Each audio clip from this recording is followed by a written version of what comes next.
పేదవాడి పక్షాన నిలబడతాం, ప్రజా గొంతుకై నినదిస్తాం. వాయిస్ ఆఫ్ వాయిస్లెస్, తెలుగువారి మనస్సాక్షి సాక్షి టీవీ. సాక్షి టీవీ ప్రసారాల కోసం మీ స్థానిక కేబుల్ ఆపరేటర్ని వెంటనే సంప్రదించండి. కాంట్రవర్సీలకు ఎంత దూరంగా ఉందామనుకున్నా విజయ్ దేవరకొండను మాత్రం అవి వదలడం లేదు.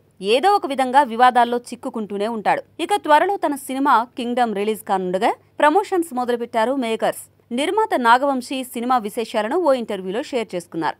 ఈ సందర్భంగా విజయ్ దేవరకొండని కొందరు అదే పనిగా టార్గెట్ చేయడం గురించి మాట్లాడారు. కారణం లేకుండానే అలా చేస్తున్నారని మండిపడ్డారు. విజయ్ను చాలా మంది తప్పుగా అర్థం చేసుకుంటున్నారని, కారణం లేకుండా అతన్ని ఎందుకు టార్గెట్ చేస్తున్నారో అర్థం కావట్లేదని అన్నారు. రెట్రో ప్రీ రిలీజ్ ఈవెంట్లో కానీ, రీసెంట్గా బాలీవుడ్ ఇంటర్వ్యూలో గానీ అతను మాట్లాడింది మరో అర్థం వచ్చేలా క్రియేట్ చేస్తున్నారని నాగవంశీ అన్నారు. విజయ్ విషయానికొస్తే ఫస్ట్ మూవీ పెళ్లి చూపులు మంచి సక్సెస్ సాధించినా ఆ తర్వాత 2-3 సినిమాలు పెద్దగా ఆకట్టుకోలేదు.